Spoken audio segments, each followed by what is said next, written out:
ഒരു പ്രസ്ഥാനത്തിൻ്റെ, ഒരു സംഘടനയുടെ, അല്ലെങ്കിൽ ഒരു ഒരു ഒരു സാമൂഹിക ഗ്രൂപ്പിൻ്റെ ഒരു വാർത്ത നമ്മൾ കൊടുക്കുമ്പോൾ, അവരുടെ നേതാവിൻ്റെ പ്രസ്താവന നമ്മൾ പ്രസിദ്ധീകരിക്കുമ്പോൾ, നമുക്ക് as a right thinking person നമുക്ക് അറിയാം നമ്മൾ ചെയ്യുന്നത് വാസ്തവത്തിൽ ഇവരുടെ ഒരു വാർത്ത കൊടുക്കുന്നത് വഴി നമ്മുടെ ഒരു ഓവറോൾ സമൂഹത്തോട് ചെയ്യുന്ന ഒരു കടുങ്കൈയാണ് നമ്മൾ ചെയ്തുകൊണ്ടിരിക്കുന്നത് നമുക്കൊക്കെ അറിയാം. പക്ഷേ അവരും കൂടി ചേർന്നതാണ് പത്രത്തിൻ്റെ വായനക്കാർ, അവരും കൂടി ചേർന്നതാണ് നമ്മുടെ സൊസൈറ്റി. അപ്പം നമുക്ക് അത് കണ്ണടച്ച് നമുക്ക് അങ്ങനെ ഒരു ഗ്രൂപ്പില്ല, അങ്ങനെ ഒരു ചിന്തയില്ല, അങ്ങനെ ഒരു വിഭാഗമില്ല എന്ന് കാണാനും വയ്യ. അപ്പം അങ്ങനെയാണ് വാസ്തവത്തിൽ നമ്മളൊരു വളരെ ഒരു ടൈറ്റ് റോപ്പ് വാക്കിംഗ് എന്ന് പറയുന്ന തരത്തിലുള്ളതാണ് ഇപ്പോൾ നമ്മുടെ രാജ്യത്ത് പത്രപ്രവർത്തനം. അത് അതിൻ്റെ ഡിഫറെൻറ്റ് ഷെയ്ഡ്സ് ആണ് ലോകത്തെല്ലാം കാണുന്നത്. നമുക്കറിയാമല്ലോ, ഞാൻ ഉദാഹരണങ്ങൾ ഒന്നും പറയുന്നില്ല, പക്ഷേ ഉദാഹരണങ്ങൾ നിങ്ങളുടെ മനസ്സിലേക്ക് ഇപ്പോൾ ഇതിനകം വന്നിട്ടുണ്ടാവും. കാരണം ഏതെല്ലാം ഉദാഹരണങ്ങൾ, ഇപ്പോൾ ഒരു വാർ നടക്കുന്നു, അല്ലെങ്കിൽ ഗ്ലോബലി ഒരു ഡിവിഷൻ നടക്കുന്നു, അല്ലെങ്കിൽ ഒരു അങ്ങനെ നടക്കുമ്പോഴും നമുക്കറിയാം നമ്മൾ പല തരത്തിലുള്ള വിവരങ്ങൾ നമ്മുടെ കയ്യിലുണ്ട്, നമ്മൾ പല പത്രങ്ങൾ വായിക്കുന്നു, പല മീഡിയയിലൂടെ കടന്നു പോകുന്നു. അപ്പം നമുക്ക് നമ്മുടേതായ ഒരു പോയിന്റ് ഓഫ് വ്യൂ ഉണ്ടായിരിക്കും. പക്ഷെ നമുക്കറിയാം, എനിക്ക് എൻ്റെ വ്യക്തിപരമായ പോയിന്റ് ഓഫ് വ്യൂ അവതരിപ്പിക്കാനുള്ളതല്ല പത്രം. നമ്മുടെ പത്രം എന്ന് പറയുന്നത് വളരെ വൈഡായി സർക്കുലേറ്റ് ചെയ്യപ്പെടുന്ന, എല്ലാ വിഭാഗം ആളുകളും വായിക്കുന്ന, പലതരത്തിലുള്ള ആളുകളുടെ കയ്യിലെത്തുന്ന ഒരു മാധ്യമം എന്നുള്ള നിലയ്ക്ക് നമ്മൾ ഈ പറഞ്ഞ മാതിരി ഈ ഒരു ഗ്രൂപ്പിനെയും ഹർട്ട് ചെയ്യാതിരിക്കുക, അവരുടെ സെന്റിമെന്റ്സിനെ നമ്മൾ റെസ്പെക്ട് ചെയ്യുക എന്നുള്ളതാണ് ഇതിൻ്റെ ഈ പത്രപ്രവർത്തന രീതിയുടെ അടിസ്ഥാന സ്വഭാവം. അപ്പം അതുകൊണ്ടാണ് ഈ പറഞ്ഞ നമ്മൾ ഒരു ഗ്ലോബൽ കാഴ്ചപ്പാടിൽ, അല്ലെങ്കിൽ മുമ്പ് പറഞ്ഞ റൈറ്റ് തിങ്കിങ് ആയ ഒരു കാഴ്ചപ്പാടിൽ നോക്കുമ്പോൾ നമുക്കറിയാം പ്രസ് ഫ്രീഡം എന്ന് പറയുന്നത് അനേകം തരത്തിലുള്ള പ്രഷേഴ്സിന് വിധേയമാകുന്നു എന്നുള്ളതാണ് നമ്മുടെ നാട്ടിലെ പ്രശ്നമെന്ന് ഇപ്പോൾ നിങ്ങൾക്ക് എല്ലാവർക്കും അറിയാവുന്നതുപോലെ ഞാനും അത് തന്നെയാണ് ഇപ്പോൾ ഇവിടെ പറയുന്നത്. അതിനെ നമുക്ക് ഉദാഹരണങ്ങളൊക്കെ പറയാനുണ്ടാവും, പക്ഷെ ഉദാഹരണങ്ങളിലേക്കൊക്കെ നമുക്ക് പോകേണ്ട കാര്യമില്ല. നിങ്ങൾക്കെല്ലാം അതിൻ്റെ എല്ലാ ഷെയ്ഡ്സും ഇപ്പം നിങ്ങളുടെ മനസ്സിലേക്ക് വന്നു കാണുമെന്ന് ഞാൻ വിചാരിച്ചു. ട്രംപ് ഭരണകൂടത്തിനെതിരെ നമ്മളൊന്നും എഴുതുന്നില്ല, എന്നാൽ പോലും നമ്മൾ ട്രംപ് ഭരണകൂടത്തിന് എതിരാണ്, അവർക്കെതിരെ മോശമായിട്ട് എഴുതുന്നു എന്നല്ല ചിലർ പറഞ്ഞ് ഭീഷണിപ്പെടുത്തുന്ന ഒരു അവസ്ഥ പോലും കണ്ടിട്ടുണ്ട്. നിങ്ങൾ അതുകൊണ്ട് നിങ്ങൾ CNN നിന്ന് എടുത്തതുകൊണ്ടാണ് നിങ്ങൾ ഇങ്ങനെയുള്ള വാർത്തകൾ വരുന്നത്. അപ്പൊ പിന്നെ നമ്മൾ ഫോക്സ് ന്യൂസ് കാണണം. അപ്പൊ അങ്ങനെ ഈ നാട്ടിൽ മാത്രമല്ല ഇവിടെ പോലും ഒരു എതിരഭിപ്രായവും ഭിന്നതയും ഭീഷണിപ്പെടുത്തലും ഒക്കെ ഉണ്ടാകുന്ന ഒരു അവസ്ഥയുണ്ട്. പ്രിയ അധ്യക്ഷൻ ജോസ് പനച്ചപ്പുറം, വേദിയിലും സദസ്സിലിരിക്കുന്ന വിശിഷ്ടാതിഥികൾ, എനിക്ക് ഒന്ന് രണ്ട് ക്വസ്റ്റ്യൻസ് ഉണ്ട്. പ്രത്യേകിച്ച് തീർച്ചയായിട്ടും മാധ്യമങ്ങൾക്ക് ഇന്ന് ഇൻഡിപെൻഡൻ്റ് ആയിട്ട് പ്രവർത്തിക്കാൻ സാധ്യമല്ലാത്ത ഒരു വേൾഡിലാണ് നാം ജീവിക്കുന്നത്, അത് സംശയമൊന്നുമില്ല. ഒരു പക്ഷെങ്കിൽ അദ്ദേഹം പറഞ്ഞ പോലെ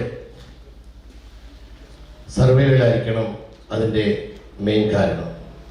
കാരണം അമേരിക്കയിലാണെങ്കിലും കേരളത്തിലാണെങ്കിലും ഇന്ത്യയിലാണെങ്കിൽ തന്നെ നമുക്കെടുക്കാം, US ഗവൺമെൻറ്റിൻ്റെ ഹ്യൂമൻ റൈറ്റ്സ് ഇവാലുവേഷനിൽ ഇന്ത്യയുടെ സ്ഥാനം ഇപ്പോൾ വളരെ മോശമാണ്. പ്രത്യേകിച്ച് മൈനോറിറ്റീസിൽ തീർച്ചയായിട്ടും കേരളത്തിൽ ചില അവർ പീഡനങ്ങൾ അനുഭവിക്കുന്നുണ്ടെന്നുള്ളത് സത്യമാണ്. ഇവന് നമ്മൾ ഡൽഹിയിലേക്കോ അല്ലെങ്കിൽ നോർത്ത് ഇന്ത്യയിലേക്കോ ചെന്ന് കഴിഞ്ഞാൽ നമുക്കറിയാം, മാധ്യമങ്ങളൊക്കെ അത് ഹൈലൈറ്റ് ചെയ്തിട്ടുണ്ടോ എന്നെനിക്ക് സംശയമാണ്. പക്ഷെ ഒരു കാര്യം സത്യമാണ്, നോർത്തിൽ പല സ്ഥലത്തും നമ്മൾ കണ്ടു, ഈ കഴിഞ്ഞ 2-3 വർഷങ്ങൾക്ക് മുമ്പ്, ഇപ്പം എനിക്ക് തോന്നുന്നു ചിലപ്പോൾ കുറവുണ്ടെന്ന് തോന്നുന്നു, പല പള്ളികളും ആക്രമിക്കപ്പെട്ടു, ക്രിസ്ത്യൻസിനെതിരായ അക്രമങ്ങൾ അവിടെ ഇവിടെയൊക്കെ നമ്മൾ കണ്ടു. ഇവിടെയെല്ലാം മാധ്യമങ്ങൾ അവരുടെ ചുമതലകൾ നിർവഹിക്കുന്നുണ്ടോ എന്നുള്ളത് നാം ഒന്ന് പരിശോധിക്കണം. കാരണം മാധ്യമങ്ങളെന്ന് പറയുന്നത് ന്യായമായ കാര്യങ്ങളും അധർമ്മങ്ങളും എടുത്ത് കാണിക്കാൻ ഉള്ളവരാണ്. അതവർ ചെയ്തിരുന്നെങ്കിൽ ഒരു പക്ഷെങ്കിൽ ഒരു വലിയ പരിധിവരെ ഇതൊക്കെ പബ്ലിക്കിൽ അല്ലെങ്കിൽ കുറയ്ക്കാമായിരുന്നു എന്ന് പറയും. പക്ഷെ മാധ്യമങ്ങളോട് കണ്ണടച്ച് കഴിയുമ്പോൾ വളരെ അരാജകത്വമാണ് അവിടെ ഉണ്ടാകുന്നത്. ഇനി ഞങ്ങൾ അമേരിക്കയിലേക്ക് വരാം. ഇപ്പോൾ ജോർജ് ജോസഫ് പറഞ്ഞതുകൊണ്ട് ഞാൻ പറയുകയാണ്, നമുക്കെല്ലാവർക്കും അറിയാം, ഇപ്പോൾ ജോർജ് ജോസഫ് പറഞ്ഞ ന്യായമാണ്, കാര്യങ്ങളാണ് എല്ലാം സത്യസന്ധമായിട്ട് പത്രപ്രവർത്തനം നടത്തുന്നു ഇവിടെ എന്നുള്ളത്. മാധ്യമങ്ങൾക്ക് തീർച്ചയായിട്ടും അമേരിക്കയിലാണെങ്കിലും ഇന്ത്യയിലാണെങ്കിലും പാർട്ടിയുണ്ട്. അവർക്കൊരു പാർട്ടിയുടെ അഫിലിയേഷൻസ് ഉണ്ട് എന്നുള്ള യാഥാർത്ഥ്യമാണ്. അതാണ് ഇവിടെ നമ്മൾ കാണുന്നത്. ഇപ്പം തന്നെ നമുക്ക് ഇപ്പം അദ്ദേഹം ഒരു പ്രത്യേകം പറഞ്ഞതുകൊണ്ട് ഞാൻ പറയുകയാണ്, CNN എന്ന് പറഞ്ഞ് നമുക്ക് എടുക്കാം, അല്ലെങ്കിൽ ചില മാധ്യമങ്ങളിൽ നമുക്ക് എടുക്കാം. ബൈഡന്റെ ഭരണകാലത്ത് നാം കണ്ടു, വീണ്ടും വീണ്ടും അവർ റിപ്പീറ്റ് ചെയ്തൊരു കാര്യമുണ്ട്, അല്ലെങ്കിൽ വീണ്ടും വീണ്ടും അവർ പറഞ്ഞൊരു കാര്യമുണ്ട്, സദേൺ ബോർഡർ ഓപ്പൺ ആണ്, ആൾക്കാർ ഇങ്ങനെ വന്നുകൊണ്ടിരിക്കുകയാണ്. Just an immigrate country, there is no doubt about it. പക്ഷേ അവർ പറഞ്ഞ എന്താണ്, ബോർഡർ ഈസ് ക്ലോസ്ഡ്. ഒരൊറ്റ മാധ്യമങ്ങൾ ഏതാണ്ട് 2-3 ചാനലുകൾ ഒഴിച്ചു കഴിഞ്ഞാൽ, ഫോക്സ് അല്ലെങ്കിൽ ഇന്ത്യ അമേരിക്ക വൺ, അങ്ങനെയുള്ള 2-3 ചാനലുകൾ ഒഴിച്ചു കഴിഞ്ഞാൽ ബാക്കി മാധ്യമങ്ങളെല്ലാം തന്നെ വൈറ്റ് ഹൗസിൽ നിന്ന് വരുന്ന റിപ്പോർട്ടുകൾ അതുപോലെ മെഴുകി പബ്ലിക്കിലേക്ക് കൊടുത്തുകൊണ്ടിരുന്നവരാണ്. അത് സത്യമാണ്. ഇപ്പോൾ അവർ പറയുന്നുണ്ട്, ഞങ്ങൾക്കൊക്കെ അബദ്ധം പറ്റി, 10-20 മില്യനോട് ഇവിടെ എത്തി, അത് ഞങ്ങൾ സത്യസന്ധമായിട്ട് പറയേണ്ടായിരുന്നു. ഈവൻ ഡെമോക്രാറ്റിക് പാർട്ടി പോലും ഇപ്പം പറയുന്നതാണ്. അപ്പോൾ മാധ്യമങ്ങൾ എങ്ങനെയാണ് അത് റിപ്പോർട്ട് ചെയ്യുന്നത്? ഇനി ബൈഡന്റെ മെന്റൽ സിറ്റുവേഷൻ എക്വിറ്റി നമുക്ക് മനസ്സിലാക്കാം, അത് നമുക്കറിയാം. ഇപ്പം മാധ്യമങ്ങൾ പറയുന്നുണ്ട് ഞങ്ങൾക്കൊക്കെ അബദ്ധം പറ്റി, തെറ്റ് പറ്റിയത്. So there is a problem here. There is no doubt about it. അത് നമ്മൾ എങ്ങനെ കവർ ചെയ്താലും സത്യസന്ധമാകില്ല. അപ്പൊ അതുകൊണ്ടാണ് ഇന്ന് അമേരിക്കയിൽ പോലും മാധ്യമങ്ങൾ പറയുന്നൊന്നും വിശ്വസിക്കുന്നില്ല എന്നുള്ളതാണ് സത്യം, ഒരു വലിയ പരിധി വരെ.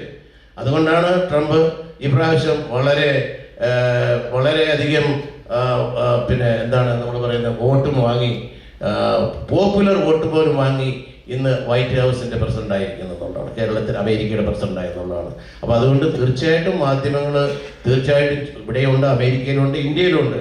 തീർച്ചയായിട്ടും അത് നമുക്ക് ഡിനൈ ചെയ്യാൻ പറ്റുന്നില്ല. പക്ഷേ അവര് ഒന്നും കൂടി യാഥാർത്ഥ്യങ്ങൾ മനസ്സിലാക്കി അതുപോലെ കൊണ്ടുവന്നു കഴിഞ്ഞാൽ തീർച്ചയായും സമൂഹത്തിന് ചെയ്യുന്ന വലിയൊരു ഉപകാരമായിരിക്കും. Thank you. ഞാൻ ഒരു കാര്യം പറയാണ്, ഐ ഹാവ് ടു ലീവ്. ഞാൻ ആക്ച്വലി അത്യാവശ്യമായിട്ട് വിളിച്ചുകൊണ്ട് മാത്രം വന്നതാണ്. So I will leave in another 5 minutes. Thank you. ചോദിക്കാനുള്ളത്, നമ്മുടെ ഈ പത്രപ്രവർത്തനത്തിന്റെ വിഷ്വലായാലും മീഡിയ ഏതായാലും അടിസ്ഥാനം എന്ന് പറയുന്നത് പ്രിന്റാണ്. അപ്പോൾ ഈ വിഷ്വൽ മീഡിയ വന്നു, ഇപ്പം അതിൻ്റെയും പരിധി വിട്ട് ഇപ്പം സോഷ്യൽ മീഡിയ വന്നു. ഇത് നമ്മുടെ പാരമ്പര്യ മാധ്യമങ്ങളെന്ന് പറയുമെങ്കിലും നമുക്ക് മനുഷ്യന് ശരിയായ വിവരങ്ങൾ കിട്ടുന്ന അതിനകത്ത് കൂടെ തന്നെ എപ്പോഴും വിശ്വസിക്കുന്നതാണ്. അത് നമ്മളെ എങ്ങനെ ബാധിക്കും, മുന്നോട്ടുള്ള ഒരു ഇതിനെ ബാധിക്കുന്നുണ്ട്. പിന്നെ ഈ സോഷ്യൽ മീഡിയ അല്ലെങ്കിൽ മീഡിയ ഇൻഫ്ലുവൻസ് കൊണ്ട് മാത്രം മനുഷ്യരുടെ ചിന്താഗതി മാറ്റാൻ കഴിയുമോ എന്ന് ചിന്തിക്കുമ്പോഴാണ് കഴിഞ്ഞ പ്രാവശ്യം നാട്ടിലെ ഇലക്ഷനിലെ ഗ്രൂപ്പിലെ ഞങ്ങളുടെ വോട്ടുകളെ കുറിച്ച് എനിക്ക് സംശയം വരുന്നത്. മീഡിയ പറഞ്ഞു പോയിട്ടാണെങ്കിൽ അവരെല്ലാം BJP വോട്ടിന്, പക്ഷേ ഏറ്റവും വലിയ തിരിച്ചടി കൊടുത്തതും ഒരു BJPക്ക് ഒരു ചെക്ക് മാർക്ക് കൊടുത്തതും ഇലക്ഷനിൽ നമ്മൾ പറയുന്ന ഗ്രൂപ്പിലെ ജനങ്ങൾ. How it happens. സാറിനെ ഈ മീറ്റിംഗിലേക്ക് ഇവിടേക്ക് അമേരിക്കയിലേക്ക് വെൽക്കം ചെയ്യുന്നു. സാറ് പറഞ്ഞ ആർട്ടിഫിഷ്യൽ ഇന്റലിജൻസിനെ കുറിച്ച് പല കാര്യങ്ങളും നമ്മൾ കേട്ടു. പണ്ട് കമ്പ്യൂട്ടേഴ്സ് വന്ന സമയത്ത് we all thought that people will lose their job because the computers will take over.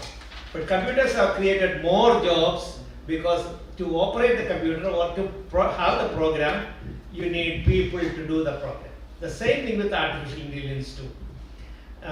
ഞാൻ ഈയിടയിലെ ഒരു ആർട്ടിഫിഷ്യൽ ഇന്റലിജൻസിനെ കുറിച്ചൊരു വാക്ക് കേട്ടു. അതിൽ എഴുതിയിരിക്കുന്നത് മലയാളത്തിൽ ശ്രീ തോമസ് മത്തായി മരിച്ചു, സംസ്കാരം ശനിയാഴ്ച. അത് ട്രാൻസ്ലേറ്റ് ചെയ്ത് ആർട്ടിഫിഷ്യൽ ഇന്റലിജൻസ് ട്രാൻസ്ലേറ്റ് ചെയ്തപ്പോൾ mister Thomas Mathai passed away, culture on Saturday. സംസ്കാരം. See, that's the problem with the artificial intelligence and the way artificial intelligence translates. പിന്നെ മലയാള മനോരമയെ കുറിച്ച് പറഞ്ഞാൽ, ഞാൻ വളർന്നപ്പോൾ ഏറ്റവും അധികം രാവിലെ എന്നും നോക്കിയിരിക്കുന്ന പത്രമായിരുന്നു മലയാള മനോരമ.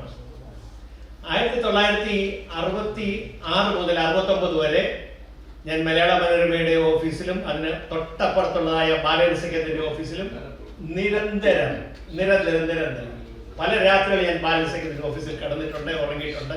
ഞാൻ അകലെ ബാലൻസ് സെക്രട്ടറി വളരെ ആക്റ്റീവായിരുന്നു. ചാണ്ടി കുഞ്ഞു സാറും ചാണ്ടി അമ്മ സാറും പാലക്കയ മാത്യു സാറും ഒക്കെ ഉണ്ടായിരുന്ന സമയത്ത്. അതുപോലെ മനോരമയുടെ ഒരു റെപ്രസെന്റേറ്റീവ് ഇവിടെ കണ്ടതിൽ വളരെ സന്തോഷമുണ്ട്. ഒത്തിരി പേർക്ക് പല കാര്യങ്ങൾ പറയാൻ സാധിക്കും. എന്നാലും വെൽക്കം യു.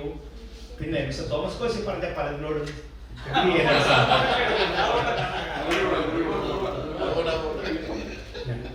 എല്ലാവർക്കും നമസ്കാരം. അഗ്നി ആ സാറിനെ പോലെ തന്നെ എനിക്ക് ജേർണലിസത്തെ കുറിച്ചുള്ള കാര്യങ്ങളെ കുറിച്ചൊന്നും പറയാനായിട്ട് അതിന് വലിയ അങ്ങനെ ഞാനൊരു വായനക്കാരൻ്റെ ഭാഗത്തു നിന്നുകൊണ്ട് എനിക്ക് ചില കാര്യങ്ങൾ പറയാനായിട്ട് സാധിക്കും. ഇന്ന് നാട്ടിലുള്ള അല്ലെങ്കിൽ ഏത് മാധ്യമങ്ങളെടുത്ത്, ഏത് പത്രങ്ങളെടുത്ത്, പ്രിന്റ് മീഡിയയുടെ ഏത് പത്രങ്ങളെടുത്ത് നോക്കിയാലും എല്ലാവരും ഭാഗികമായിട്ടുള്ള ഒരു അവതരണം മാത്രമേ എല്ലാ പത്രങ്ങളിലും ഉള്ളൂ. എല്ലാ പാർട്ടികൾക്കും അവരുടേതായ പത്രങ്ങളുണ്ട്. മനോരമ സാധാരണ പറയാറുള്ളത് കോൺഗ്രസിൻ്റെ പത്രമാണെന്നാണ് പറയാറുള്ളത്. ദേശാഭിമാനി ഒരു പത്രമുണ്ട് കമ്മ്യൂണിസ്റ്റ് പാർട്ടിയുടെ, ജനയുഗ പത്രമുണ്ട് ഭാരതീയ ജനതാ പാർട്ടി. അങ്ങനെ എല്ലാ പാർട്ടികളുടെയും പത്രങ്ങളുണ്ട്. ആ പത്രത്തിലെല്ലാം വരുന്നത് അതാത് പാർട്ടികളെ മാത്രം സപ്പോർട്ട് ചെയ്തിട്ടുള്ള ന്യൂസാണ്. ഒരിക്കലും അതുകൊണ്ട് സാധാരണക്കാരായ വായനക്കാർക്ക് ഒരിക്കലും ആ ന്യൂസിൻ്റെ യാഥാർത്ഥ്യം എന്താണെന്ന് മനസ്സിലാക്കാൻ സാധിക്കില്ല. ഞാൻ പറയുന്നത് മാധ്യമങ്ങൾ ഇന്നും ആ മാധ്യമ മൂല്യം അല്ലെങ്കിൽ ആ എത്തിക്സ് നഷ്ടപ്പെടുത്തിക്കൊണ്ട് തന്നെയാണ് പലപ്പോഴും വാർത്തകൾ അവതരിപ്പിക്കുന്നത്. ഇപ്പോൾ എ ഐ വന്നാലും എ ഐ കൊണ്ട് ജേർണലിസത്തിൽ അങ്ങനൊരു സംഭവം ഉണ്ടായാലും ഇന്നും അതിൽ നടന്നുകൊണ്ടിരിക്കുക. അതുകൊണ്ട് പലരും പറയുന്നൊരു കാര്യം ഞാൻ സാറിൻ്റെ ഓർമ്മയിൽ വരുത്തട്ടെ, ഞങ്ങൾ മനോരമ വരുത്തുന്നത് അല്ലെങ്കിൽ പത്രം വരുത്തുന്നത് ചരമവാർത്ത അറിയാനാണെന്ന്. അത് മാത്രമേ ഉള്ളൂ റിയലായിട്ടുള്ളൊരു ന്യൂസായിട്ട് ഇന്ന് പത്രങ്ങളിൽ കാണുന്നത്. ബാക്കി മുഴുവൻ അഡ്വർടൈസ്മെൻറ്റ്സും അവരെ സപ്പോർട്ട് ചെയ്യുന്നതുമായ കാര്യങ്ങളാണ്. ഇന്ന് ഞാൻ ചെറുപ്പത്തിൽ മലയാളം പത്രം എടുത്താൽ ഒരു അഡ്വർടൈസ്മെന്റ് അല്ലെങ്കിൽ 2 അഡ്വർടൈസ്മെന്റ്. ഇന്നും മലയാളം മനോരമയ്ക്കകത്ത് ആദ്യത്തെ 3 പേജ് ഫുൾ പേജ് അഡ്വർടൈസ്മെന്റാണ്. എല്ലാ പ്രാവശ്യവും മലയാള മനോരമയ്ക്ക് ഒരു മുഖ്യ പേജേ ഉള്ളായിരുന്നു, ഒരു മുഖപ്പത്ത് അല്ലെങ്കിൽ ഒരു ഫ്രണ്ട് പേജേ ഉള്ളായിരുന്നു. ഇന്ന് 3-4 ഫ്രണ്ട് പേജസാണ്. ആ അഡ്വർടൈസ്മെന്റ് അപ്പം ഞങ്ങൾ ഓർക്കും ഞങ്ങളോട് ഞാൻ രണ്ടിലേക്ക് ഓർത്താൽ മലയാള മനോരമ നിർത്തണമെന്ന്. കാരണം എന്താ അറിയാമോ, കൊച്ചി യൂണിവേഴ്സിറ്റിയുടെ ഒരു അഡ്വർടൈസ്മെന്റ് അവർ ന്യൂസായിട്ട് അവതരിപ്പിക്കുകയുണ്ടായി. 50 വർഷത്തിൽ 2050 എന്ന് പറഞ്ഞ് നോട്ട് മുഴുവൻ നിരോധിച്ചു, എല്ലാ നോട്ടും നിർത്തിച്ചെന്ന് പറഞ്ഞു. ഞാൻ ഓർത്താ ന്യൂസ് ഈ മനോരമ വരുത്തുന്നില്ല. കാരണം എന്താ, ഈ അഡ്വർടൈസ്മെന്റ് വായിക്കാനാണെങ്കിൽ ഞാൻ മനോരമ വരുത്തുന്നത്. മനോരമയ്ക്കകത്ത് വായിക്കാനായിട്ട് കിട്ടുന്നത് അല്ലെങ്കിൽ മിക്കവാറും എല്ലാ പത്രങ്ങളും വായിക്കാൻ കിട്ടുന്നത് ഒരു ശുഭദിനമോ അല്ലെങ്കിൽ ഒരു സൺഡേ സപ്ലിമെന്റോ അല്ലെങ്കിൽ ഒരു പഠിപ്പുരയോ ഇങ്ങനെയുള്ള കാര്യങ്ങളല്ലാതെ യഥാർത്ഥമായിട്ടുള്ള സാധാരണ മനുഷ്യന് അറിയേണ്ടതായ സത്യസന്ധമായ വാർത്തകൾ ഒരു മീഡിയയിലും കിട്ടുന്നില്ല. മാത്രമല്ല സാമാന്യ ജനത്തെ അല്ലെങ്കിൽ സാധാരണ ജനത്തെ അവരുടെ നീതിക്ക് വേണ്ടി, ന്യായത്തിന് വേണ്ടി ഒരു ശബ്ദം ഉയർത്തുന്ന ഒരു പത്രവും ഇന്നില്ല എന്നുള്ളതാണ് എൻ്റെ അനുഭവത്തിൽ മനസ്സിലാക്കുന്നത്. ഞാൻ ജോസാർ 2 കൺവെൻഷൻ വന്ന് പരിചയപ്പെട്ടതാണ്. പിന്നെ എപ്പോഴും പൊക്കാര പ്രസിഡന്റായിരുന്നപ്പോൾ ഞാൻ അദ്ദേഹത്തെ കാണാറുണ്ട്. അദ്ദേഹം 50 വർഷമായി. അതുപോലെ മാതൃഭൂമിയുടെ മറ്റേ നമ്മുടെ സാറിൻ്റെ ഞാൻ പോയപ്പോണ്ടായിരുന്നു. ഞാൻ ഒരു സംഗതി പറയാം, എനിക്ക് പത്രം ഇല്ലെങ്കിൽ ഇവിടെ ജീവിക്കാൻ സാധിക്കില്ല. കാരണം എനിക്കുണ്ടെങ്കിൽ പൊക്കാനെ വളർന്നു കഴിഞ്ഞപ്പോൾ ഒരാൾ ആശാനായിരുന്നു അതിൻ്റെ പ്രസിഡന്റ്. ഒരു ഉദാഹരണം, അദ്ദേഹത്തിന് കാര്യം കൊടുത്ത് കഴിഞ്ഞാൽ നമ്മുടെ ജോർജ് ജോസഫ് അവിടെ എഴുതും. അന്നേരം നമ്മളെ ആ സമയത്താണ് ഞാൻ ഈ കേരള ടൈംസ് ഓടി. ഞാൻ ഒരേ കഴിഞ്ഞിട്ട് ഞാൻ 10,000 കോപ്പി ഇട്ടു. എന്നിട്ട് എൻ്റെ കാശ് പോയി, ഇഷ്ടംപോലെ കാശ് പോയി. പക്ഷേ വായിക്കോ നിങ്ങളെക്കാൾ ഞാൻ വലിയ ഇത് ചെയ്തു. പക്ഷെ ഒരു പത്രം ഉണ്ടെങ്കിൽ എപ്പോഴും നമുക്ക് പ്രിന്റ് എടുക്കാൻ സാധിക്കും. പത്രക്കാര് എപ്പോഴും കാശ് മേടിക്കാതെ ഒരിക്കലും ഒന്നും ചെയ്യാനില്ല. നമ്മളെ പോലെയുള്ള നല്ല ആൾക്കാർ അത് ചെയ്യുന്നുണ്ട്. പിന്നെ പണ്ട് അട്ടുപാലി മലയാളിയുടെ ഒരു പ്രസിഡന്റ് വാഷിങ്ടണിൽ പോയൊരു കേരള ജ്യോതി എന്ന് പറഞ്ഞ കുറിച്ചുണ്ടായിരുന്നു. അന്ന് പോയി പുള്ളി മീറ്റ് അകത്ത് പ്രസിഡന്റ് എടുത്തൊരു പടം കിട്ടും, ക്ലിയറായിട്ടൊരു പടം കിട്ടു കഴിഞ്ഞ് ഞങ്ങൾ ഇവിടെ ഇരിക്കുന്ന അട്ടുപാലിക്കാരുണ്ട്. ഞങ്ങളെല്ലാം ഈ പുള്ളി എങ്ങനെ പോയി. പക്ഷെ പുള്ളി ആ സ്റ്റാറ്റ്യൂവിൻ്റെ അവിടെ പോയിരുന്നാണ് അടുത്ത സ്റ്റാറ്റ്യൂവിൻ്റെ അടുത്ത് പോയിട്ട് ഇട്ടു. കേരള ജ്യോതി എന്ന് വിളിക്കുമ്പോൾ ഞങ്ങൾ 500 പേരുണ്ട്. പക്ഷെ അതുപോലെ തന്നെയാണ് ഇപ്പൊ പോപ്പിന്റെ അടുത്ത് ഒത്തിരി പേര് പോയി. കൈ കൊടുത്ത പടങ്ങളൊക്കെ റൈറ്റാണ്. കൈ കൊടുത്ത പടങ്ങൾ അതും കൈ കൊടുക്കാത്ത ആള് കൈ കൊടുത്തു ഇട്ട പടം ഞാൻ ഒരെണ്ണം പബ്ലിഷ് ചെയ്തിട്ടുണ്ട്. അങ്ങനെ അപ്പൊ സാറ് പറഞ്ഞത് ശരിയാ. ഈ പണ്ടും ഇത് ചെയ്തിട്ടുണ്ട്. ഇപ്പം അത് കുറച്ചുകൂടി അഡ്വാൻസ് ആയി ഇപ്പോൾ പോകണ്ട. ഇപ്പം നമ്മുടെ ഇന്ന് നമ്മൾ ഇവിടെ ഇരിക്കുമ്പോൾ പ്രൈം മിനിസ്റ്ററിന് കാണണമെന്ന് പോയി കഴിഞ്ഞാൽ നാളെ പ്രൈം മിനിസ്റ്ററിനെ പോയി കണ്ട് കൈകൊടുത്ത് പടം എടുത്ത് ഇടും. അങ്ങനെ ഒരു സാഹചര്യം പത്രത്തിന് വന്നിട്ടുണ്ട്. ഏതായാലും ഈ പ്രിന്റഡ് എഡിഷൻ അങ്ങനെ വരുന്നില്ല. കാരണം വെച്ചിട്ടുണ്ടെങ്കിൽ അപ്പുറം ഇത് വരില്ല. ഇപ്പം വീഡിയോകൾ കയറുന്ന ആണ്. അതിനെപ്പറ്റി നമ്മൾ സംസാരിക്കുകയാണെങ്കിൽ ഇപ്പോഴത്തെ കണ്ടീഷനിൽ ഈ എല്ലാവർക്കും പത്രം തുടങ്ങാം. ഇന്നിപ്പോൾ ഇവിടെ ഇരിക്കുന്ന ആൾക്കാർ നമ്മളെ പറ്റി എഴുതി കഴിഞ്ഞാൽ നാളെ തന്നെ പത്രം തുടങ്ങാം, ഓൺലൈൻ തുടങ്ങാം. അതിനധികം പ്രയാസമൊന്നുമില്ല. അതിനെ പറ്റിയൊക്കെ നമ്മൾ ആരും അതിനെപ്പറ്റി ചർച്ച ചെയ്യുന്നില്ല, എഴുതുന്നില്ല.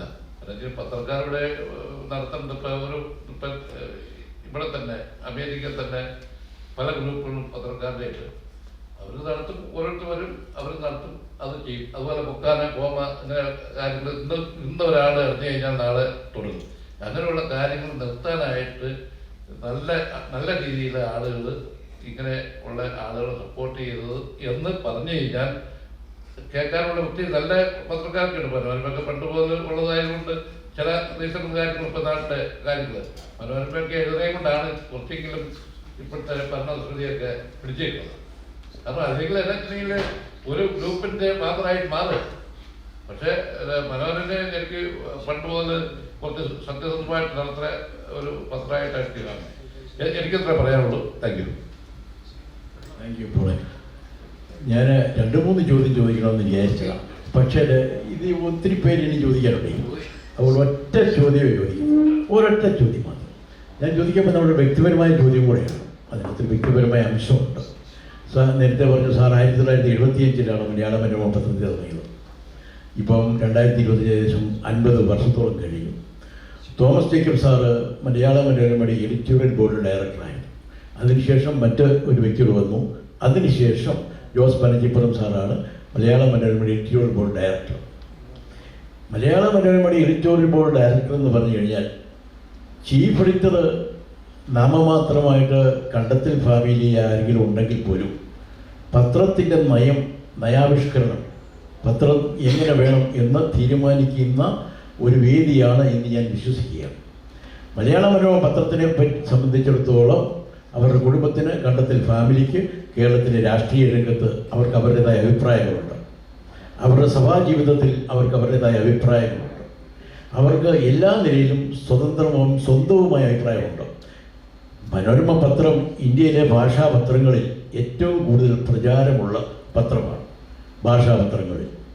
അങ്ങനെ ഒരു പത്രത്തിൽ 50 വർഷം പ്രവർത്തിക്കുകയും അതിലേറെ നല്ലൊരു കാലഘട്ടം എഡിറ്റോറിയൽ ബോർഡ് ഡയറക്ടറായിട്ട് ഇരിക്കുകയും ചെയ്തപ്പോൾ കണ്ടത്തിൽ ഭാവിയിലുള്ള താല്പര്യത്തെയും അങ്ങയുടെ പത്രക്കാരൻ എന്നുള്ള നിലയിൽ ഒരു ജേർണലിസം അതൊരു പാഷനാണ്.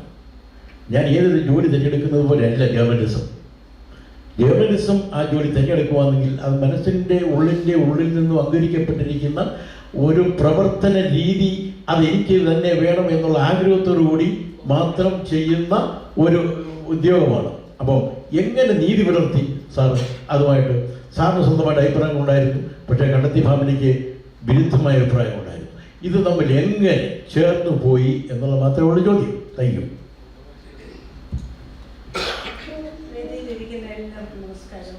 ജോസാറിനെ എനിക്ക് അറിയത്തില്ല, കണ്ടിട്ട് പോലും ഇല്ല.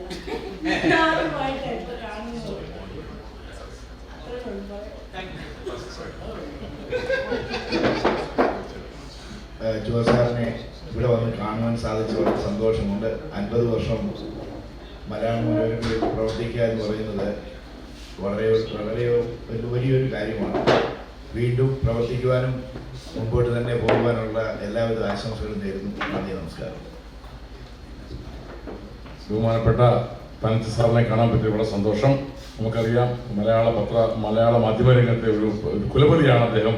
എന്ന് പറഞ്ഞ പോലെ 75 മുതൽ വളരെ വർഷങ്ങളായിട്ട് മനോരമയ്ക്കകത്ത് വളരെ ഭംഗിയായ ലേഖനങ്ങളും നോവലുകളും കഥകളും ഒക്കെ എഴുതി നമ്മളെല്ലാം കണ്ടിട്ടുള്ള പനച്ചി എന്നും പറഞ്ഞുള്ളൊരു ആർട്ടിക്കിൾ ഇങ്ങനെ കാണുന്നത് സന്തോഷം. അപ്പോൾ ഇത്രയും മഹൽ വ്യക്തിത്വത്തിൻ്റെ ഉടമയായ പനച്ചി സാറിനെ കാണാൻ പറ്റില്ല, ആദ്യമായി സന്തോഷം രേഖപ്പെടുത്തുന്നു. രണ്ടാമതായിട്ട് പത്രസ്വാതന്ത്ര്യത്തെ പറ്റി പറഞ്ഞു കഴിയുമ്പോൾ എനിക്കൊന്നും കമൻസ് ഉണ്ട് അതിനെപ്പറ്റി. കാരണം പത്രസ്വാതന്ത്ര്യം എന്ന് പറയുന്നത് ഈസി അല്ല. ഈവൻ അമേരിക്കയിൽ പോലും അത് പത്രസ്വാതന്ത്ര്യം ഇല്ല. നമ്മൾ ഈ പത്രം എന്ന് പറഞ്ഞു കഴിഞ്ഞാൽ പേടിച്ചാണ് ഓരോ ന്യൂസുകൾ എഴുതുന്നത്. അപ്പം നാട്ടിലെ ഈ പറഞ്ഞ ഓരോ പത്രത്തിനും ഓരോ ധർമ്മങ്ങളുണ്ട്. അതനുസരിച്ച് അവരുടെ പാർട്ടികളെ സപ്പോർട്ട് ചെയ്യാനായിട്ടുള്ള ന്യൂസുകളും കാര്യങ്ങളും എഴുതും. പക്ഷേ അതിനകത്ത് കുറച്ച് ഫാക്ട്സ് കുറച്ചുകൂടെ എഴുതുന്ന കാര്യം എനിക്കിടയ്ക്ക് ഇന്നലെ നമ്മുടെ ഫേസ്ബുക്കിനകത്ത് വീണ നമ്മുടെ ബഹുമാനപ്പെട്ട ആരോഗ്യമന്ത്രി പറയായിരുന്നു, ഞാൻ പത്രപ്രവർത്തനം നടത്തുമ്പോൾ ഞാൻ ന്യൂസ് എഴുതും, പക്ഷേ അത് കഴിഞ്ഞാൽ ഞാൻ മറ്റവരോട് ചോദിക്കും നിങ്ങളുടെ അഭിപ്രായം എന്തുവാണ്. ഇപ്പം അങ്ങനല്ല, ഇപ്പം എൻ്റെ അഭിപ്രായം മാത്രം എഴുതും, പക്ഷെ അവരുടെ അഭിപ്രായം ചോദിക്കത്തില്ല. അതല്ല പത്രപ്രവർത്തനം. പക്ഷെ ഞാൻ പറഞ്ഞത് കറക്റ്റ് വേ ഓഫ് മധ്യപ്രവർത്തനമാണ്. അപ്പോൾ അതുപോലെ തന്നെ രണ്ടാമത് ഒരു കാര്യം, നമ്മൾ പത്രപ്രവർത്തനം നടത്തുന്ന സമയത്ത് തന്നെ പല സെൻസേഷണൽ ന്യൂസുകളും പല സമയത്തും വരാറുണ്ട്. ഇപ്പോൾ ഫോർ എക്സാമ്പിൾ സ്വപ്ന അല്ലെങ്കിൽ നമ്മുടെ സരിത, ഇവരൊക്കെ നമ്മുടെ കഥാപാത്രങ്ങളാണ്. അപ്പൊ ഇവരുടെയൊക്കെ കാര്യങ്ങളൊക്കെ നടന്നു കഴിഞ്ഞിട്ട് സരിത ഉമ്മൻചാണ്ടിയെ വശീകരിക്കാൻ ശ്രമിച്ചു, അല്ലെങ്കിൽ സ്വപ്ന നമ്മുടെ പിണറായി ഇത് ചെയ്യാൻ ശ്രമിച്ചു എന്നൊക്കെ പറഞ്ഞു കഴിയുമ്പോൾ അവർക്ക് ഇപ്പൊ എന്ത് ചെയ്യുന്നുള്ള അറിയാനുള്ള ആൾക്ക് ആഗ്രഹമുണ്ട്. അപ്പൊ അതുകൊണ്ട് കുറച്ച് നാൾ കഴിയുന്ന ഉടനെ അറ്റ്ലീസ്റ്റ് കുറച്ച് നാൾ കഴിയുമ്പോഴെങ്കിലും ഇവരുടെ ഒരു സ്റ്റാറ്റസ് അപ്ഡേറ്റ് ചെയ്ത് കഴിഞ്ഞാൽ സ്വപ്ന ഇപ്പൊ സുഖമായിട്ട് ബാംഗ്ലൂർ താമസിക്കുന്നുണ്ട്, സരിത സുഖമായിട്ട് മറ്റിടത്തുണ്ട്, കുഴപ്പമൊന്നുമില്ല, അവൾ പഴയ സ്വഭാവം മാറി. അപ്പൊ അത് അറിയുമ്പോൾ നമുക്കൊരു ആകാംക്ഷയുണ്ട്. കാരണം നമ്മുടെ മനസ്സിൽ കൂടി ഇങ്ങനെ പോകുന്നു, ഈ സരിത എവിടെ പോയി, പാവം ഉമ്മൻചാണ്ടിയെ വധിച്ചിട്ട്, അല്ലെങ്കിൽ ഈ സ്വപ്ന പിണറായി വധിച്ചിട്ട് എവിടെ പോയി, അപ്പൊ അറിയാനുള്ള താല്പര്യം. അപ്പൊ ആ വാർത്തകളുടെ ഒരു ഫോളോ അപ്പ് എപ്പോഴും വീട്ടിൽ ഉണ്ടാവുന്ന നല്ലതായിരിക്കും. പിന്നെ പത്രസ്വാതന്ത്ര്യത്തെ പറ്റി നമ്മൾ 150ാമത്തെ റാങ്ക് നമ്മൾ പത്രക്കാരെ വിചാരിച്ചാലൊന്നും നടത്താൻ എനിക്ക് തോന്നുന്നില്ല നമുക്കത് അഭിവൃദ്ധിപ്പെടുത്താൻ സാധിക്കുന്നത്. കാരണം ഇതെല്ലാം പറഞ്ഞിട്ട് ഗവൺമെന്റിന്റെ പോളിസി ഉണ്ട്. ഗവൺമെന്റിന്റെ പോളിസിയെ സപ്പോർട്ട് ചെയ്തിരുന്നു കഴിഞ്ഞാൽ സജീവം പറഞ്ഞ മാതിരി പരസ്യവും കിട്ടത്തില്ല, പത്രം മുന്നോട്ട് പോകാനും പാടായിരിക്കും. അതുകൊണ്ട് ഇവരൊക്കെ സപ്പോർട്ട് ചെയ്യാറുണ്ട്. പക്ഷേ എങ്കിൽ തന്നെയും ഒരു പത്രധർമ്മം നിന്ന് ഷാനി നമ്മുടെ മനോരമയുടെ പുള്ളിക്കാരി പറയുന്നു, എത്ര മറച്ചു വെച്ചാലും സത്യങ്ങൾ സത്യമായിരിക്കണം. അപ്പൊ സത്യത്തെ ഒരു സമയത്തെങ്കിലും കുറച്ചെങ്കിലും മുന്നോട്ട് കൊണ്ടുപോകാനുള്ള ഒരു ധൈര്യം പത്രം ദത്തധർമ്മത്തിന്റെ ഭാഗമായിട്ട് മാധ്യമപ്രവർത്തകർ കാണിക്കണമെന്നുള്ളതിന് യാതൊരു സംശയമില്ല. അത് അങ്ങനെ തന്നെ തുടർന്ന് മുന്നോട്ട് പോകുവാനായിട്ട് എല്ലാ മാധ്യമപ്രവർത്തകരും സഹകരിക്കണം, അല്ലെങ്കിൽ മുന്നോട്ട് വരണം എന്ന് മാത്രമേ പറയൂ. ഇവിടെ തന്നെ പറഞ്ഞ മാതിരി പല വിഷയങ്ങളുണ്ട്. നമ്മുടെ അമേരിക്കയിൽ തന്നെ പല വിഷയങ്ങളുണ്ട്. എല്ലാം പള്ളിക്കാര്, പട്ടക്കാര്, അച്ഛന്മാര്, അസോസിയേഷൻ, സമാജം, കള്ളന്മാരുണ്ട്, കൊള്ളക്കാരുണ്ട്, കൊള്ളാവുന്നവരുണ്ട്, ഇല്ലാത്തവരുണ്ട്. അപ്പൊ ഇത് ജനുവിനല്ലാത്ത ആൾക്കാർ എന്താ പറയുക, ഞാനാണ് മറ്റേതെന്ന് പറയും. അപ്പൊ ഞാനാണ് മറ്റേന്ന് പറഞ്ഞു കഴിഞ്ഞാൽ അവിടെ അറ്റ്ലീസ്റ്റ് ചോദിക്കും, നീ ഏത് പറഞ്ഞ പോലെ മറ്റേതെന്ന് ചോദിക്കാനെങ്കിലുള്ള ഒരു ചങ്കൂറ്റം നമുക്ക് പത്രത്തിന് ഉണ്ടാകണം. കാരണം അല്ലാതെ വന്നു കഴിഞ്ഞിട്ട് പറയുന്നത് ഞാനാണ് ഇവന്റെ പിതാവെന്ന് പറഞ്ഞു, നീ എന്നാണ് പിതാവായ ചോദിക്കാനുള്ള ആ ചങ്കൂറ്റം നമ്മുടെ പത്രക്കാർക്ക് ഉണ്ടായി കഴിഞ്ഞാൽ ഒരു കുഴപ്പമില്ല. അതുകൊണ്ട് അങ്ങനെ 10 പേര് പിണങ്ങിപ്പോയാലും 10 പേരെ പോകത്തുള്ളൂ, പക്ഷെ 90 പേരും ആ പത്രത്തിന്റെ കൂടുതൽ ഡെഫിനറ്റ് ആയിട്ട് കാണും എന്നുള്ളത് ഞാൻ സംശയമില്ല. അപ്പൊ നമ്മുടെ അമേരിക്കയിലെ പ്രത്യേകിച്ച് IPC എന്ന് പറയുന്നത് ഇവിടുത്തെ ഞങ്ങളുടെ ചങ്ക് പത്രക്കാർ എല്ലാം നല്ല നല്ല നല്ല പത്രപ്രവർത്തനം നടത്തുന്ന ആത്മാർത്ഥമായ പത്രപ്രവർത്തനമാണ്. അതിനുവേണ്ടി ജീവിത വിനിയോഗം ടാലപ്പ് എന്ന് വെച്ച് കഴിഞ്ഞാൽ ഇങ്ങനെ വിളിച്ചൊക്കെ ജോർജ് ജോസഫ് പറയണ്ട, ഏത് ന്യൂസ് വന്നു കഴിഞ്ഞാലും നല്ല ഭംഗിയായിട്ട് തന്നെ അതിന്റെ ഗാംഭീര്യം ഉൾക്കൊണ്ടുകൊണ്ട് നല്ലപോലെ ന്യൂസ് കൊടുക്കുന്ന അതിന്റെ ആൾക്കാരാണ്. അപ്പൊ ഇവരൊക്കെ നല്ലപോലെ ചെയ്യുന്നുണ്ട്. പക്ഷെ ഇന്നുള്ളതല്ല ഞാൻ പറയുന്നത്. ജോർജ് ജോസഫ് നമ്മുടെ തുമ്പയിലൊക്കെ ആദ്യകാലത്തൊക്കെ ഭയങ്കര എഴുത്തുകൊടുക്കുമായിരുന്നു. അപ്പൊ എന്ന് പറഞ്ഞ മാതിരി ഇതൊക്കെ നടക്കുന്നുണ്ടെങ്കിൽ തന്നെയും നമ്മൾ അതിന്റെ ഗാംഭീര്യം കളയാതെ തന്നെ ഇപ്പോഴും ആ പഴയ വഴി തന്നെ, പഴയ പ്രതാപം, പിന്നെ നമ്മുടെ ഈ പറയുന്ന പത്രത്തിൽ പേര് പറയുന്നില്ല, എല്ലാ മീഡിയകളും കീപ്പ് ചെയ്യണം എന്ന് മാത്രം അഭ്യർത്ഥിച്ചുകൊണ്ട്, അപ്പം നമുക്ക് കഴിയുന്നത്ര സത്യങ്ങൾ, അതായത് ഒരു കഥ പറഞ്ഞു കഴിഞ്ഞാൽ ആ കഥയുടെ അവസാനം എന്തുവാണെന്ന് അറ്റ്ലീസ്റ്റ് കുറച്ചു നാൾ കഴിഞ്ഞെങ്കിലും പറയണം. ഈ കഥ ഇവിടെയാണ് അവസാനിച്ചിരിക്കുന്നത്, അല്ലെ ഈ കഥ ഇങ്ങനെ തുടർന്നുകൊണ്ട് നമ്മുടെ മോഹൻലാലിന്റെ സിനിമ മാതിരി തുടരും എന്നെങ്കിലും എഴുതി വെക്കാനുള്ള ചങ്കൂറ്റം പത്രത്തിന് ഉണ്ടാകണം എന്നുള്ള അഭ്യർത്ഥനയോട് ഞാൻ വാക്ക് നിർത്തുന്നു. നന്ദി, നമസ്കാരം. എല്ലാവർക്കും നമസ്കാരം. സാറിനോട് 1-2 ചോദ്യങ്ങൾ. ഒന്നാമത്തെ ചോദ്യം, മാധ്യമപ്രവർത്തകർ ഈ ആർട്ടിഫിഷ്യൽ ഇൻ്റലിജൻസ് പ്ലാറ്റ്ഫോം, അതായത് ഈ ChatGPT പോലുള്ള പ്ലാറ്റ്ഫോംസ് യൂസ് ചെയ്ത് ആർട്ടിക്കിൾ റൈറ്റ് ചെയ്യുന്നതോട് പിന്നെ അനുകൂലിക്കുന്നുണ്ടോ? പിന്നെ സാർ, ഒരു എത്തിക്കൽ ആർട്ടിഫിഷ്യൽ ഇൻ്റലിജൻസിനെ കുറിച്ചുള്ള എത്തിക്കലേ അതൊരു തരത്തിലുള്ളൊരു സെൻസർഷിപ്പ് അല്ലേ? അത് പറയാനുള്ള കാരണം, ഇപ്പം പല കമ്പനികളുണ്ട്, ആർട്ടിഫിഷ്യൽ ഇൻ്റലിജൻസ് പല കമ്പനികളുണ്ട്, മൈക്രോസോഫ്റ്റ് ഉണ്ട്, OpenAI ഉണ്ട്.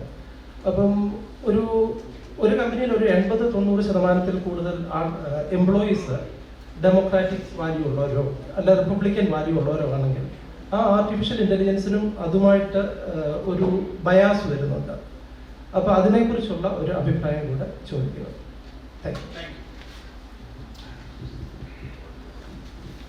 Good evening, ladies and gentlemen. I do want to thank everyone for being here tonight. One of the things that I look around this room, I see IP Club, Indian Press Club. I'm fascinated with it each day when I come to all your meetings. Each one of you contribute so many things within our community and abroad. One of the requests that I have for you is, I always ask my uncle, can you put it in some English? I was not brought up in America. I was born in Gujarat. So I speak some little Hindi, Urdu, and some Marathi, and some Malayalam. But mostly it's English. So I'm hoping that any one of you will, down the road, will have some counterparts of the English language to give our youngsters. As you look around in this room, I don't see too many youngsters, so I'm hoping that you will really don't be trying to be younger than me. You are President Fokan, and you always will be, but You can use ChatGPT for that. you're right. I am so Now disappointed. we have an Indian side now. Gotcha. India life totally. Okay. Anyway, But to wrap it up, because I've been given the signal to wrap it up. But listen, That Indian version is just for you. see, I see that now. Okay, you I want to have- read that book. Oh. Oh, he's ready to speak. Okay, good. I know. Okay, very good. Okay. But give me 1 second. I want to thank you, all of you being here, and our special guest being here tonight. But I hope that, like I said, AI, I think in many, many years from down the road, I think AI will improve in many ways, sense of form. My daughters, I have 3 daughters at home. They always work with different things on Googling things and understanding how to write their papers and term papers. So I believe that each one of you have used some way or form in your correspondence to correct your languages, grammars, and things of that nature. I think AI should be assisting, but down the road, hopefully us as human beings, that we process so many things in our head, multi-million seconds, that we can understand how AI will computate itself in the future. And I'm hoping that we all can understand how AI will assist us in the future. And I'm hoping all of you will understand that too. That's all. Thank you very much. Nice knowing you guys, and be good.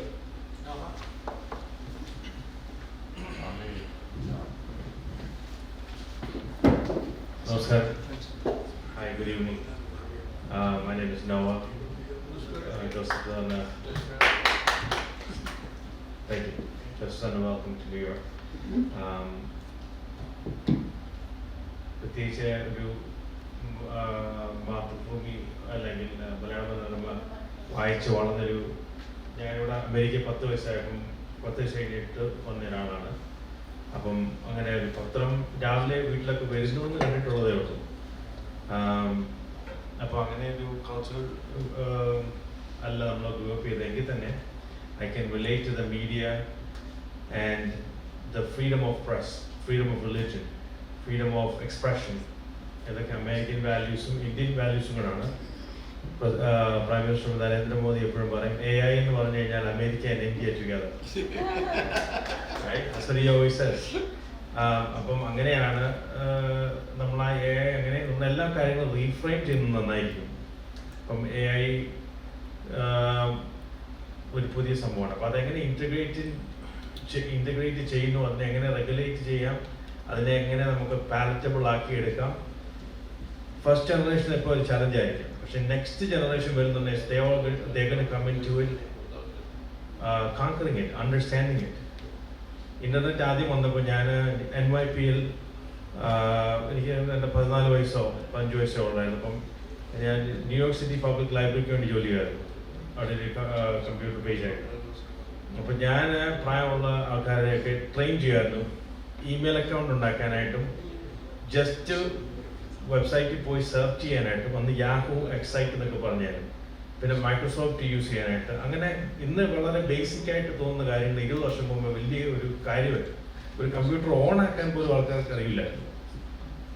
അപ്പം I don't think it's going to be a big problem. I think it's going to be something that the next generation that's coming up is going to get a handle on. നമ്മൾ adaptable beings ആണ്. നമുക്ക് ഏത് സാഹചര്യത്തിൽ നമ്മൾ integration ചെയ്യാൻ പറ്റുന്ന ഒരു species ആണ് ഹ്യൂമാനിറ്റി അല്ലെങ്കിൽ ഹ്യൂമൻ ബീയിങ്സ് എന്ന് പറഞ്ഞു കഴിഞ്ഞാൽ.